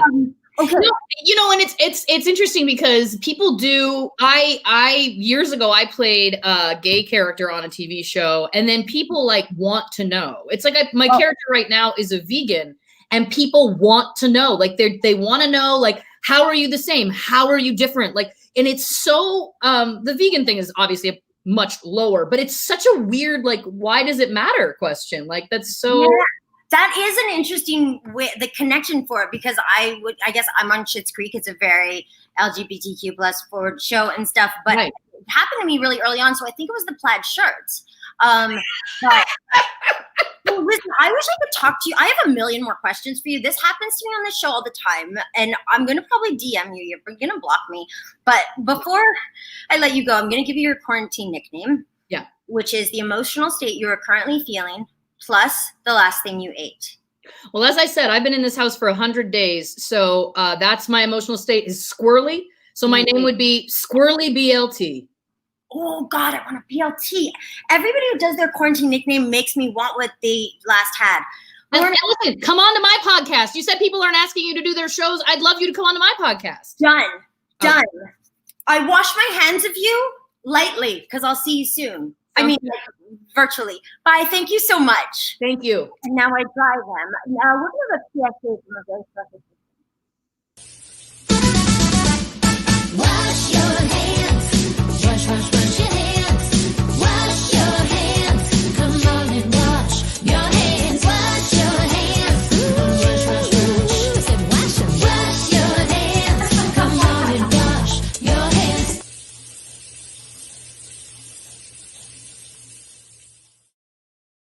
I just did, Debbie Gibson. I just sanitized them. Okay, so basically, every musical artist has been calling me asking if they can be on this show. And I say no. I say, no, Lady Gaga. You can't, because you haven't made a significant impact on my life. The Dixie Chicks, they were there through all my breakups. They inspired them, and they stuck by me after I did it or was done to me, or the cheating and all the gaslighting. And my next guest was there for my whole childhood. So from like records to tapes to compact discs, you might say she was there for my youth, my electric youth. And you feel the power, you feel the energy coming on Debbie Gibson. Hi. Oh, my dog thought I was saying hi to someone else. Oh my God, stop it. Debbie Gibson, hi. We have, I don't think you know this. We have so much in common. You wouldn't know that because you don't follow me on Instagram, but we have so much in common. I love the show, though. I love the show. Oh, I love you. Oh my God, you are cracking me up. Like, seriously, you just had that standing by because you had she had no way of knowing I was no. Listen, it's not the only hat standing by. Okay. That's crazy. So like it's weird to do research on people you already know, but like I like to dig deep and find out things I didn't know. Okay. So we have both been in a Hallmark movie. Yes. A Hallmark Christmas movie. Oh my gosh, that's my biggest dream because life should be like a Hallmark Christmas town. And what month did you film it in? Was it like hot and you were? Yes, it was beautiful. I wanted to bring this up, not just to have something in common, but to put it out there that I want to do another Hallmark Christmas special. We could do a Hallmark Christmas special, but in. It's just one of the nicest jobs ever. It's in the summer. So pleasant. I know. Well, I did 2 movies with them. And yeah, I'm always like, if you can't be having fun and just relaxed and loving your life and feeling super lucky while shooting a Hallmark movie, you're a Grinch. Yeah. Sure. Yeah. It's so amazing. And also, so you're an actress as well, and you have worked with a lot of animals. We have Mega Shark versus Mecha Shark. Yes. You have a Gator versus Gatoroid. Mega Shark versus Giant Octopus. Yeah, so in those, I actually was around a gator. I was around a python. I handled a python. Wait, seriously? Yeah, seriously. Okay. And then also I did Gypsy, so there was a lamb. Can you hear me okay? Yeah. Okay, there was a lamb in Gypsy, and I used to take the lamb home to my apartment in New York occasionally with my dogs there. It was oh my God, hysterical. Oh my God, they let you take it home as for method reasons? Well, there was a lamb wrangler. And so I named the lamb Lulu. And then years later, I signed a petition to allow Lulu to live on this farm in upstate New York so that Lulu wouldn't be, lamb chops. Right. Yeah. So the lamb was amazing. And I did at one of the parades in New York, and I had her, and I was walking her across the street. It was just so surreal. My life is very surreal. Oh my God. Well, my animal experiences I've had a lot of them. I once worked with a whole lot of cats, and the cat wrangler was telling me that the particular cat I was working with was in the movie 300 and was giving me the cat's resume. The cat was making more money than I was. Oh my God. Was something. Then also I did this other show called 12 Monkeys where I played a crazy person. And this is important because at one point I was being tortured, and the torture was by dangling a rat over my head. Oh my God. Because I'm crazy, I'm supposed to like it and be laughing. See, this is where, like, so when I was a kid and I went on auditions, because I went on auditions as a kid, I was singer who acts or singer who dances. Because all of the psychologically scarring acting roles, like, I'm not that good of an actor, people. Like, you, like, people who just go there in that way, and you would just like, so when you read that role, you're just like, oh my God, I have to do this, because it was so kind of disturbing, or... No, the rat pooped in my mouth. Oh my God. And the wrangler said it was because he was nervous, because I was laughing. And the rat pooped in my mouth. Also, from that same show, I got an email once from the AD saying, the subject line was, how do you feel about spiders? See, I could do the Python thing before I could do spiders. Me too. Totally. And then I was like, I feel really not okay with spiders. Like, even if this was like with Martin Scorsese, not okay in spiders. And so they were like, okay, we'll use a tail whip scorpion, which I was like, okay, looks exactly like a spider. Okay. I've stepped on scorpions. I live in Vegas. So I stepped on a scorpion in the middle of the night in the dark once, and it freaked me the heck out, because you feel something like go into, and then you feel it move, and you just know it's not like, you just didn't step on something sharp. You didn't step on any other kind of bug. I mean, it was so dramatic. I like flung myself back and landed on the ground. It was like, oh my God, what is that? And I take like a Benadryl and a prednisone. And I mean, how do you get it out? You try that thing out? It could kill you. No, it kind of came back out when anyway, it was, oh my God, it was gross and scary. I lived to tell about it. I think this might be the first time I'm telling that story. I think I've pushed it out of my memory. Till now.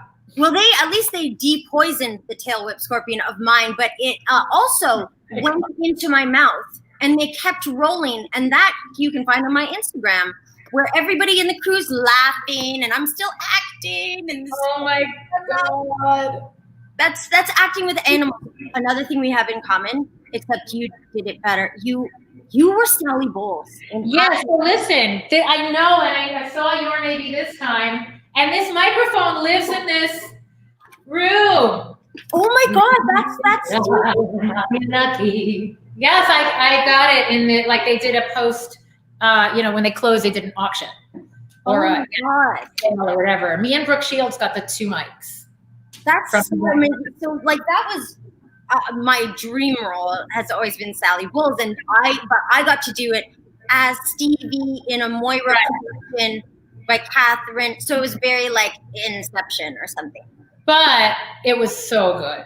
It was so good. Thank you. Oh, that show, that role. Oh my God, yeah, that was. That was like one of the first things I saw on Broadway, and I saw it with Jennifer Jason Leigh at the time, and I loved it.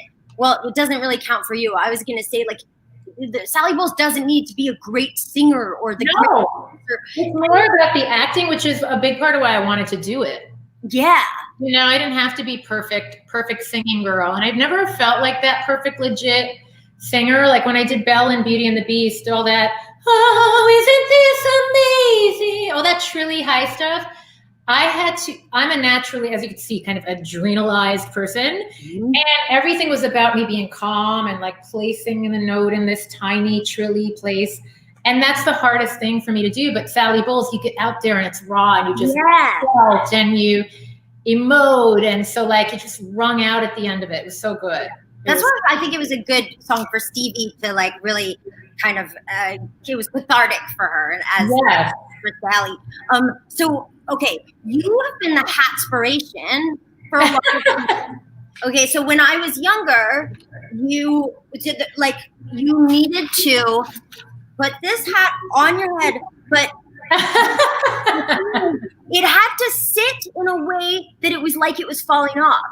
But the issue, Debbie Gibson, was that it is falling off. Like it's literally, if you want to have a Debbie Gibson hat on, it has to be falling off. It was just too big on me, actually, is the thing. But actually, this one's kind of doing that too, right? No, I want to know. Also, it does it, but I want to know how you kept it on, or what was your hatspiration for that first hat? okay, so that first hat belonged to Michael Damian. Do you know Michael Damian? He was on Days of Our Lives. I hope I get that right. And he's my buddy still. But we did a radio interview together on Z100 New York. There it is. And I always loved hats. In fact, look, wait, I have this in this room. I want to show you this. So like, even from the time I was like 2, I was wearing hats. Oh my God. So we were doing this radio interview and he was wearing that hat and I was like 16 or 17 and in cute girl fashion. I was like, oh my God, let me show you your hat. Oh my God, you've got to let me keep it. Oh my God. And that ended up being the hat.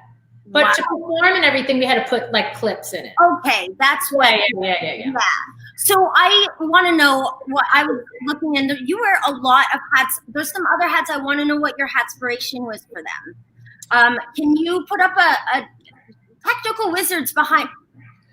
Oh, I love that. I mean, that just, like this was from the Girls Night Out video, and I was just looking for something that screamed VIP lounge, which, by the way, I'm not really a loungy person, but I wanted to look kind of pimped out. So it was kind of like female pimp vibe was my hatspiration for That's a serious. Oh, good old-fashioned fedora. I mean, yeah, just kind of, retro. We'll go Frank Sinatra. Frank Sinatra was my hatspiration, but that's just kind of classic. Yeah, that one. Yeah. Okay. Is that a ferret? That's an animal on my head. To speak about more animals, yes, that's Jack Hanna. Oh, I forgot what kind of animal that is. It's not a ferret, but it's something like super unique. I had never encountered one. And I presented at the Daytime Emmys with Jack Hanna, and I had all these animals crawling all over me. And there was like a full gator on the red carpet. And I was being super nonchalant. And my now ex-boyfriend was just like constantly like, oh my God, like Deb, there's freaking flash bulbs going off. And there's like exotic animals that the gator could like chomp your leg off. It's a foot away. That was a crazy event. Yeah. I might have been the only one crazy enough to say that I would present with him. Oh my God, my buddy Lance. No, my buddy Lance. Oh. Lance came on my show and he taught me how to make a drink thing. And then he left me when I went to go get the ice. I came back and he was gone. What? Yeah. I love that. So I toured with those guys. With NSYNC, I did their Pop Odyssey tour. I opened for them. And, when you're the support act, obviously you're limited on like what lighting you could use or whatever. And I really wanted my piano with me because Lost in Your Eyes without the piano is just like, it's weird. Yeah. And the powers that be were saying no. And Lance was like, you give her whatever she wants. We are taking her grand piano on our truck. So he's a man. Friend Lance. That's my friend Lance. Yes, I love Lance. So you are a mega famous musician, and so I want to talk about your hats because I want your music skills to entertain my guests so that they can donate more. Okay. For fun. In 1998, you were the Guinness Book of World Records. You got the Guinness Book of World Records for being the youngest female artist to write, produce, and perform a Billboard #1 single. Yeah, so 1988. Yeah, so the anniversary of Foolish Beat going #1 is tomorrow, actually.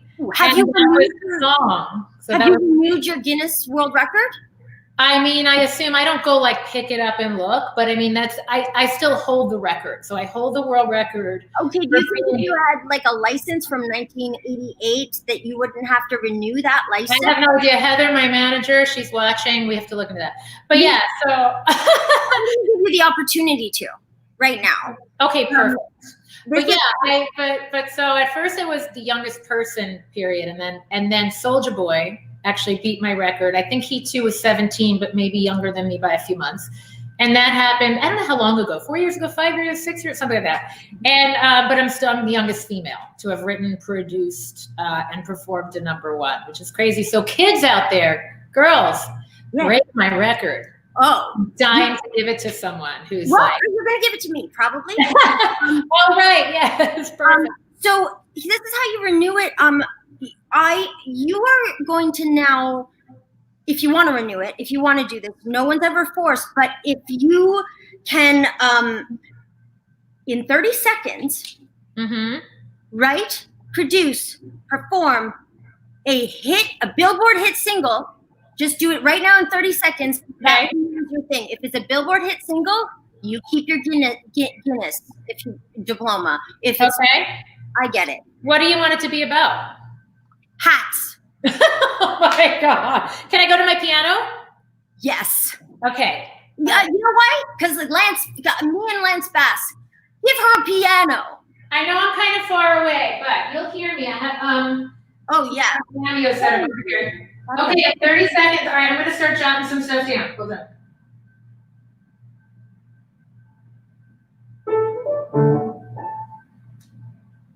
Tell me when my time is up.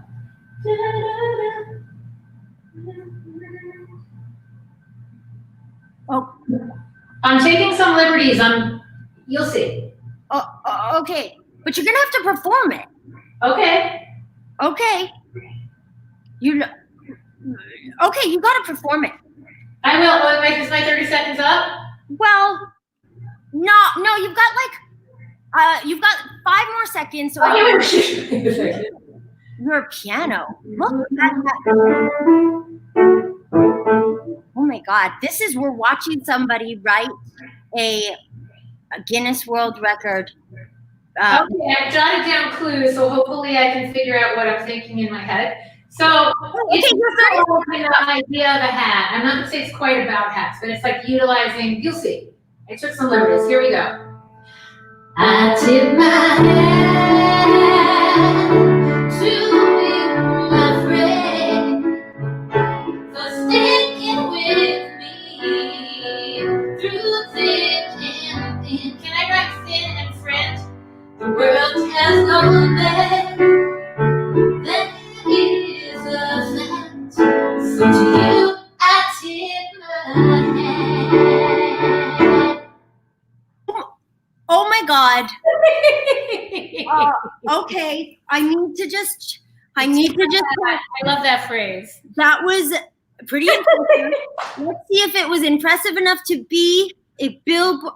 I'm looking at like my heart's racing. So that was very nerve-wracking. That was really good. I can't believe though that I'm looking at Spotify right now and it's not a Billboard #1 hit. So I get to keep your Guinness Book of World Record diploma.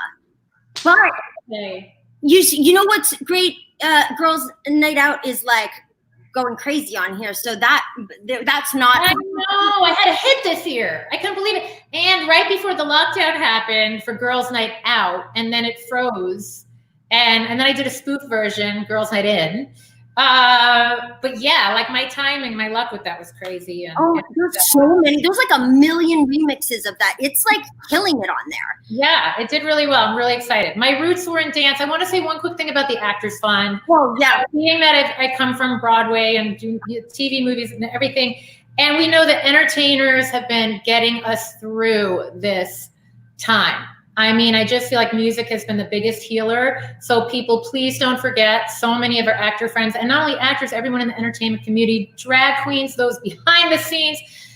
I love the drag queen thing because they're putting on their full beat at home, you guys, and entertaining you all. Yes. So I know it's like people get tired of hearing every little bit helps, but seriously, if people donate $5, if you multiply that by 500 of you watching right now, you can just like really get several people through this moment where they need your help. So and these are people who work paycheck to paycheck, and that's why I think, like, I know that everyone has well, a lot of people have suffered during this, not just in entertainment, but there is something about working paycheck to paycheck where you don't have that security as much. So the actors have kind of that security for people. Yes, yes. Gibby, So thank you for doing this. Well, thank you for being on my show. Thank you for coming. Thank you for doing that. I want to give you your quarantine nickname because it's very important. Okay. If we have another pandemic, then you'll need this. It's the emotional state you're in right now, plus the last thing you ate. Okay, well, I don't know if this counts as an emotional state, but I feel speedy from that nerve-wracking writing assignment. So I'm going to go with Speedy Kale Caesar. Ooh. That's really so healthy. You're burning calories, Speedy and Kale Caesar. Yes. Thank you. And by the way, I would have made that a Billboard hit single. It's not me, it's Spotify. They don't get it. So this is, thank you so much. Maybe tomorrow it'll chart. Maybe. Yeah, but I'm not giving back your Guinness. Keep it. We need to know if it's renewed. Thank you so much. Bye. Bye. I'm air drying them now. Okay, to a PSA. Hey Emily, happy Pride from Los Angeles, California. Just wanted to let you know how much fun I had tuning in every week watching Hump Day with Hampshire. Your Canadian charm, your energy has been so much fun and uplifting, and it's really helped me get through quarantine. So thank you for the love. Oh. And make sure you give some love, everybody, to the Actors Fund so we can keep the magic going in the entertainment world. Oh my goodness, this is embarrassing. I really did not know these were PSAs saying my name. I really thought they were PSAs for anyways, that's nice. Okay, so we have come full circle. My next guest was one of my first guests.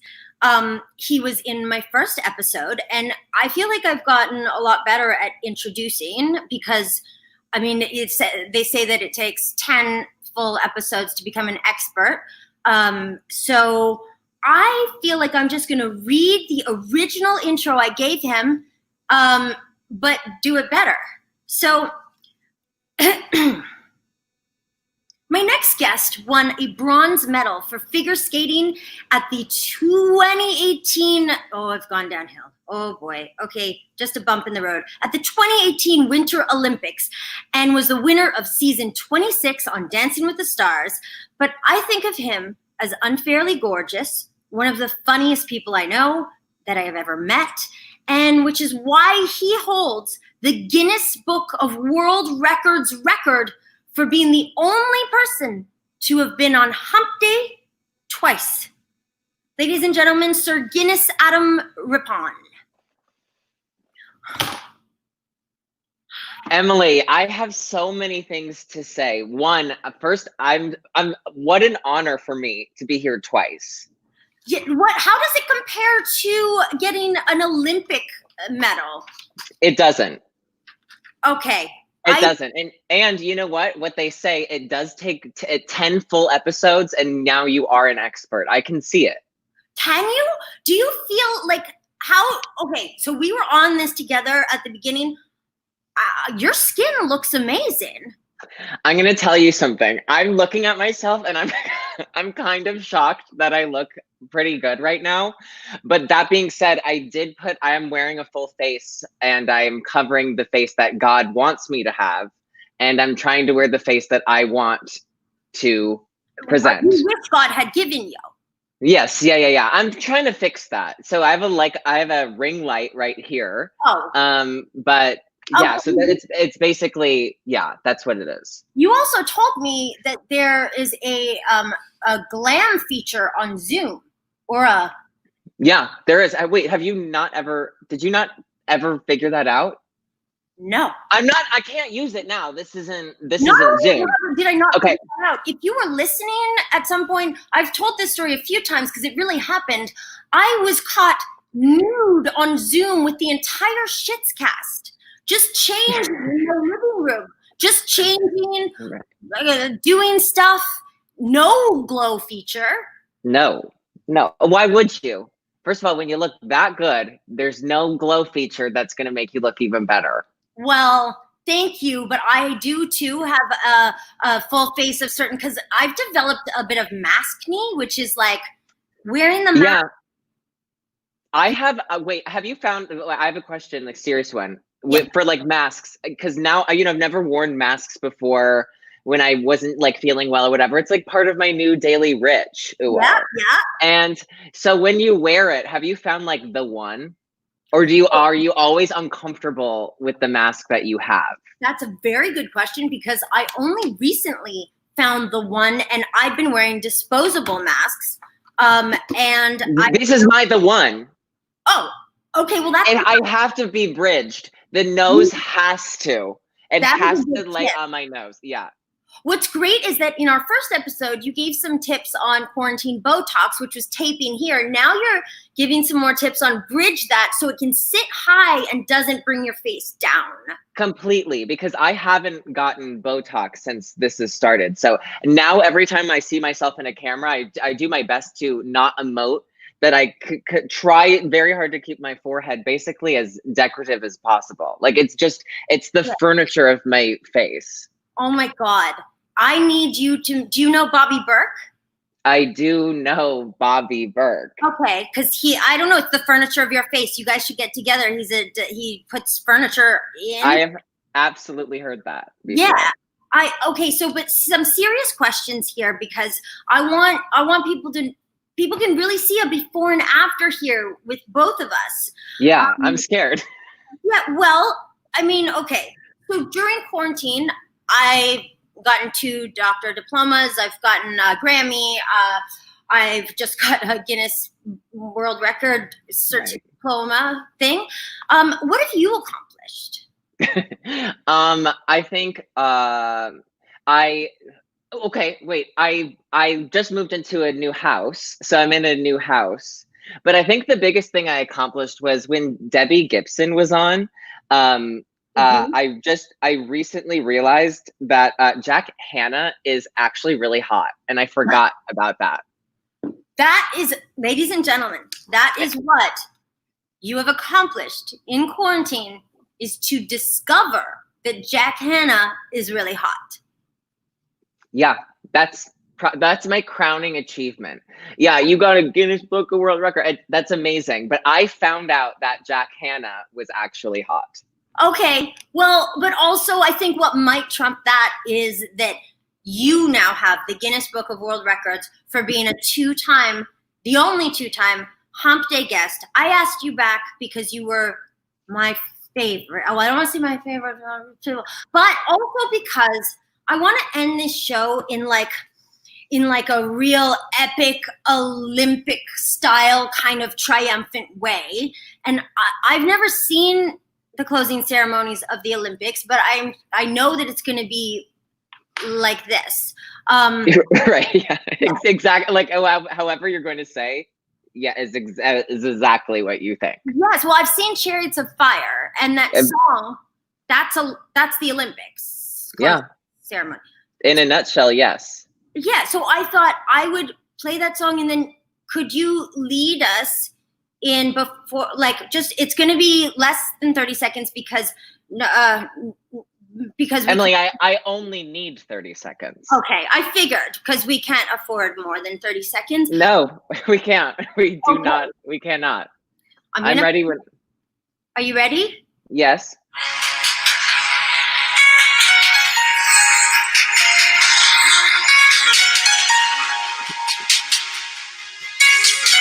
And this is it. Yeah, and then we're just walking.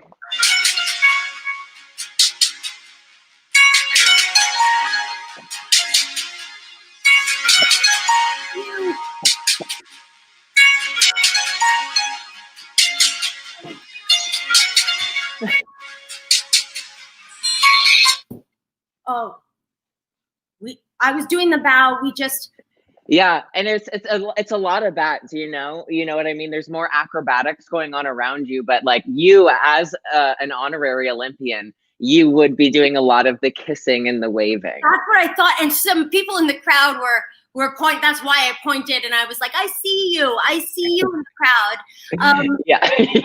Adam, I want to give you your second quarantine nickname because I know I've given you one already before, but if there is a second wave, you're going to need 2.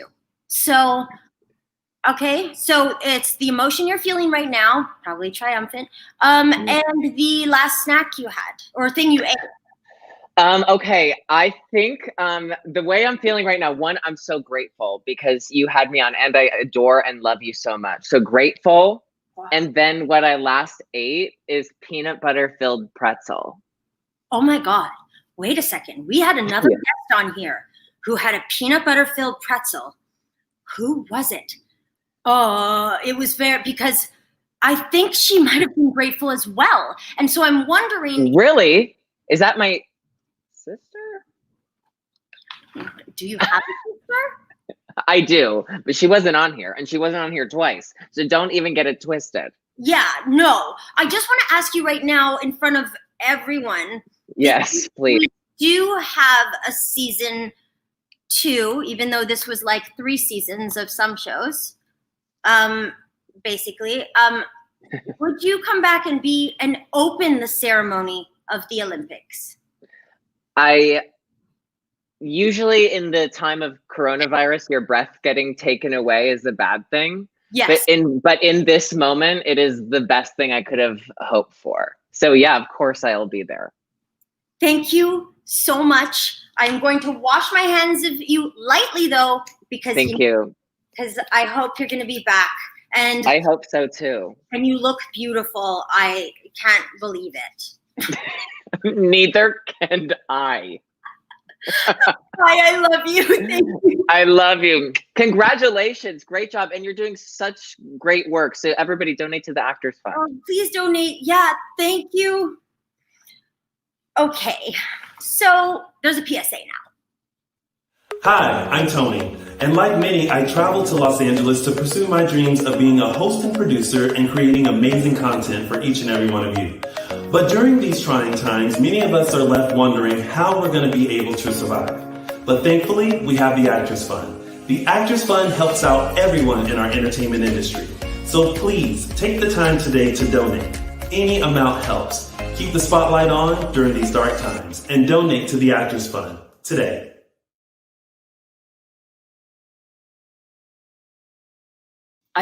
Wow, I just started my first talk show with an apology. I'm so Canadian.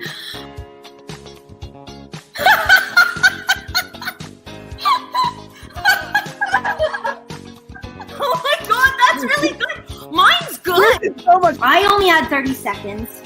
Shut up. I just whipped up this.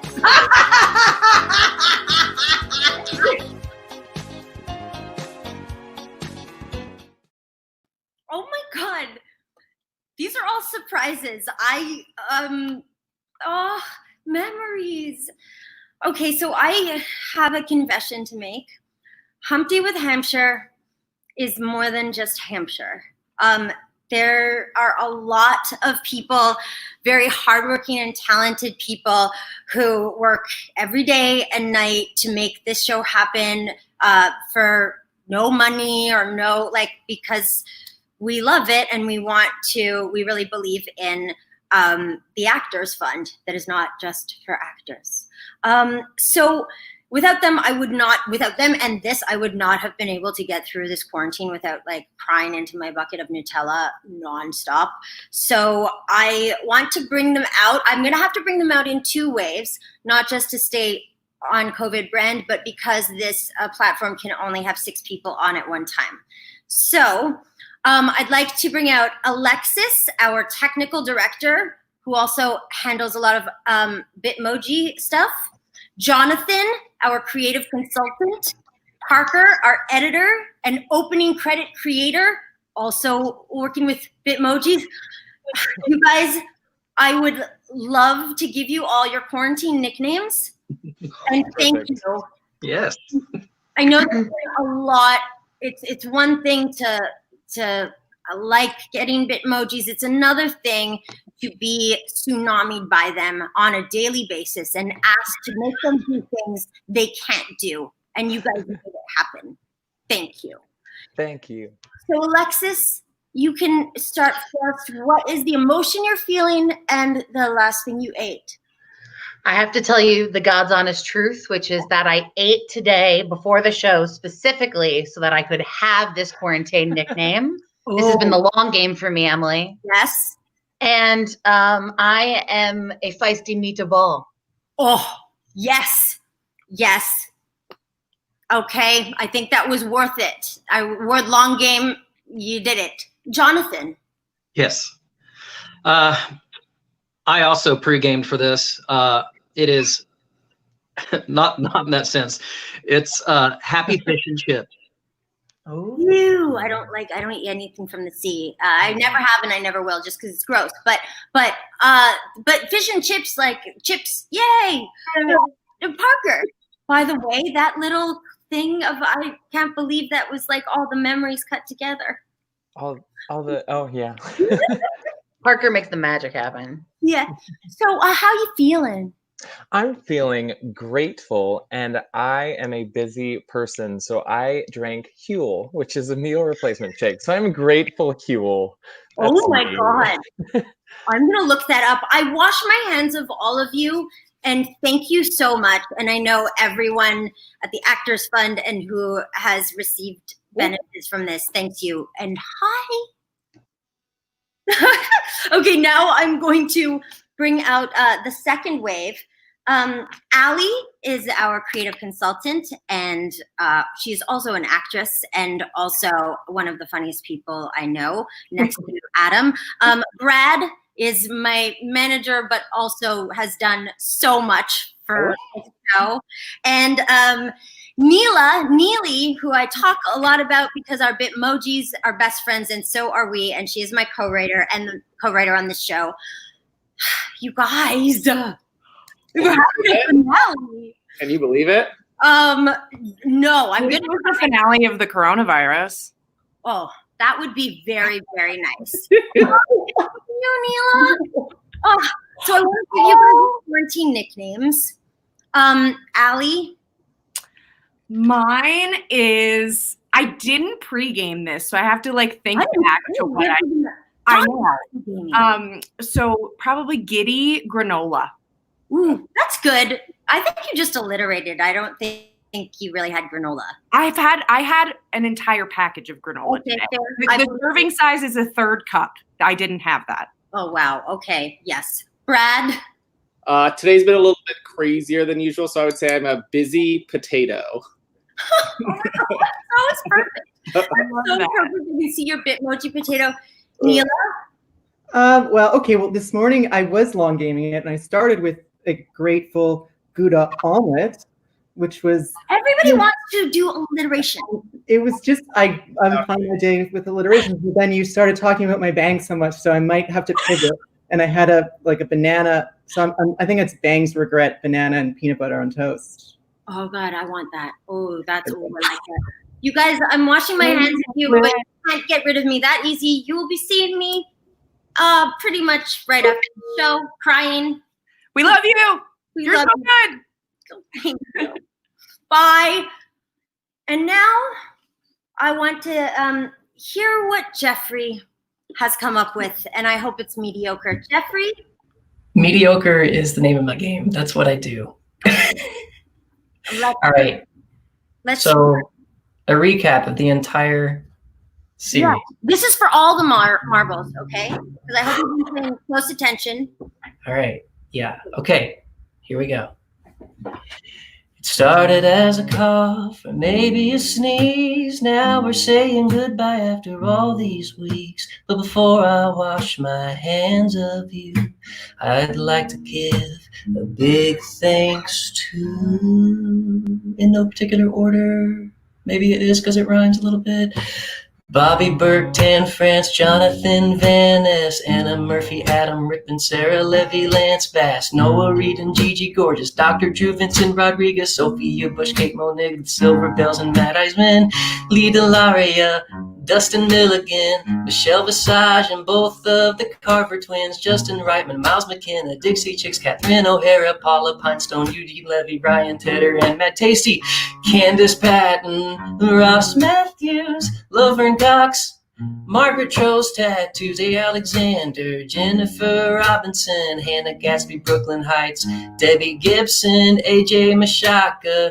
Riz Manji, Sarah Kate, Ellis Carson, Presley, Lorenza Izzo, and Lauren Ash. And let's not forget the behind the scenes cast, Jonathan, my brother, Parker, Alexis, and Allie, Brad, Mila, and Chester McCurry. Last but not least, most important of all, the girl with 2 diaries, one big and one small.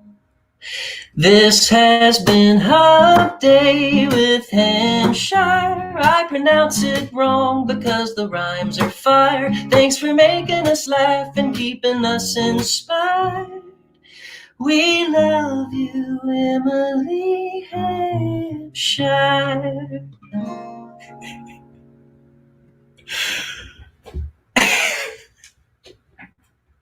You're muted. Oh no. Oh no. Oh my God. Oh my God. Oh, Okay. I think I got everyone. I'm not sure, but You definitely got everyone. And I hate that it's taken me 10 seasons to really admit that you are a better singer-songwriter than me, and maybe than anyone. You have been so amazing on this show. Everybody, you're everyone's favorite, and you're fine with me. But I adore you. That was so great, and we're gonna put all these on Spotify. We're gonna have a Hump Day Spotify. I love it. Let's do it. Okay, I'm gonna give you your quarantine nickname. Okay. How are you feeling, and what did you eat? I am excited protein shake. Jesus, you guys, with your protein. Okay, I washed my hands with you. I washed my hands. That was disappointing. Now it's your diet that's disappointing, not your songs. Goodbye. Okay. Hey there. Hi, Jester. So that was our last guest. I'm kind of sad. Our Oh, by the way, hey, I'm Chester. I'm the producer behind the scenes that they talk about all the time. So I have to ask you, how do you feel? How do you feel about this whole thing? Real talk. Well, it's so funny that this has become like such a long game thing that we never knew of, because when you came to me with this, really, like, I think maximum we really thought was maybe 3, maybe 4. That would be crazy. But it's also been something that I remember when it came to me, I never thought of doing a talk show. I never thought I'd want to. And I think through all this, I've realized that, like, I love doing this. I'd love to do this all the time if I could have better technical things. Well, we'll see. We'll see what we can do about that. Maybe we can make that happen. I have to say, everybody's asking me this. My text message has been blowing up. They're like, okay, so now that this is over, what are you going to do with your Wednesdays? So I'm going to ask you, what are you going to do with your Wednesdays now? Oh, boy. I think I'm probably going to, at 2:00 on Wednesdays, I'm going to sit in front of my computer and just stare into the screen. I'm going to set this all up, stare into the screen, and cry. And eat Nutella. I'm past that. So well, we can order more. I thought of a good idea when everybody was texting me. I thought, you know what she could do? She could set up in front, just like you are right now, and you can Instagram live random people and do the drawing contest. That's a great idea. Just random people, hit them up. All of your hump heads, all the fans, they can like hit you on Instagram, and you can do the drawing contest. I think it's a great idea. I love that idea. That's what I'm going to be doing on Wednesdays. Okay, so everybody on this that's watching this live or after the show, all the hump heads, all the shitheads, all of the whatever. So you can follow Emily on Instagram at Emily Hampshire, or you can follow me at Chester McCurry, because we're going to be posting a lot of stuff in the near future. In fact, one of the things I want to talk about is we're going to actually, all that stuff in the background that you see on the quote unquote set of Emily's show, we're actually going to auction some of that off. You're going to autograph some of that, right? Yeah, but it's not just stuff. This is our achievements. Well, it is achievements, correct. Well, my Annette Benning Nutella bucket, I am going to sign all these things in, but I just want people to know that when I sign something like my Grammy and I give it over to you, you are not getting a Grammy. You're getting a signed, like a signed photo of my Grammy that was here. I'm not giving my Grammy away. But this is a signed one from me is pretty much almost as maybe a little bit as good. I think it might be better because you won it from Ryan Tedder, and I'm just saying. Yeah. Also, I'm a doctor. When I give you when you like auction that off and you get that diploma, you don't become a doctor, you know, but you get that thing and it's great. I think it's cool. We'll auction off maybe the Wilson ball. Yeah. So, well, there's on-brand Wilson, which it came late, and that's why we have off-brand Wilson, which comes from Dick's. That's off-brand Wilson because on-brand was very late in arriving, but it did arrive. I'm also going to sign a Mad Tasty unicorn, and that's gonna go. And then not diary, not smaller diary, but Sweet Lou. This that has never worked. That's going to be signed in auction, not Stum's. And this is Chester's horse. FYI, so I can't give this away. Yeah, you can actually. We'll sign that and sell that too. You can?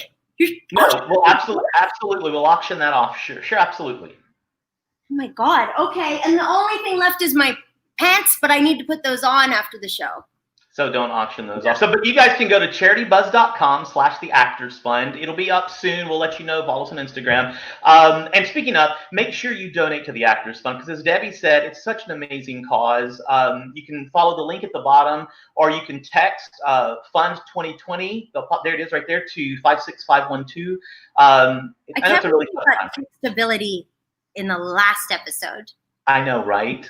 We're moving on up. Let me tell you, Catherine O'Hara can't log on, but we can text to donate now. I'm telling you. Well, I do have to get real for a hot second and say that, and yes, all of my friends who are watching right now, they're waiting for this cry moment. So, hey, fans, here it comes. I have to say thank you, not just for donating your time, not just for doing this, not just for being one of the most amazing people that I've ever worked with, and I've worked with Dolly Parton for many years. So you have moved up the ranks, and you are one of my favorite people to work with, and that I get to call a friend. Oh my God, you're gonna kill me, you can't. Oh my God, yes. So I just want to say thank you. And I want to say thank you from the entire Actors Fund, from all of Flamingo Street Productions, from everybody involved in the show. Thank you, and I love you so much, and I can't wait for what the future holds. So, Chester, thank you. This is so lovely. Oh my God, we are embarrassing. My friends all know that I'm embarrassing. All my fans know I'm embarrassing, so it doesn't matter. So anyway, I'm gonna go backstage. You've got to close up the show. I've got to pack up some. Wait, I just need to give you your quarantine nickname because if we do this again, you need it. Okay, I'm ready. So mine is Sad Cliff Bar. I just had a part of a Cliff Bar during this show, so there it is. Oh, you guys work out and eating these protein things.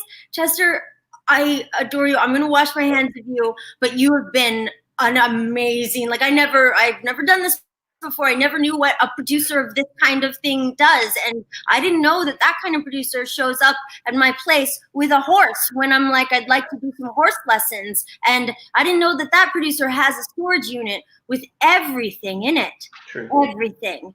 True. Thank you, Chester. Right. I love you. I'll talk to you after a while. Love you. Oh boy. This has been amazing.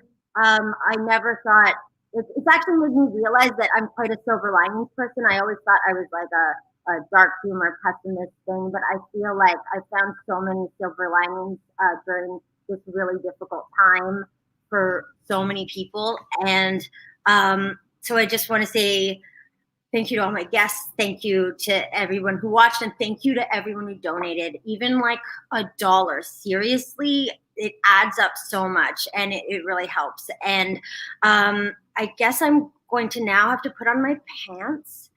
And Hope I see you next pandemic. Bye. It started as a cough or maybe a sneeze. Now here we are in quarantine. And if you act, dance, play, or sing, chances are you're on the couch not doing a thing. So watch Hump Day with Hampshire. Have some fun before we retire. Take a little break from the quagmire. It's Hump Day with Hampshire.